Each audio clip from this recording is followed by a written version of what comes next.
আজি ভাবিলোঁ আপোনালোকক মোৰ ডেইলি ব্লগটো দিওঁ।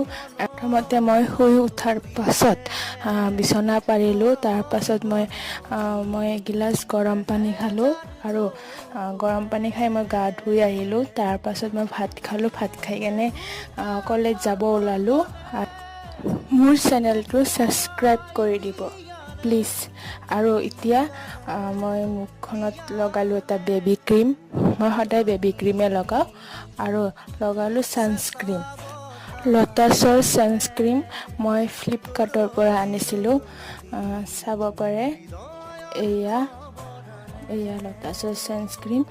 আৰু ফুট লগাই কলেজলৈ যাব ওলালোঁ।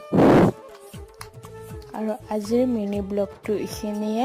আপোনালোকে কেনেকুৱা পালে জনাব আৰু আজিলৈ আহিছোঁ, বাই।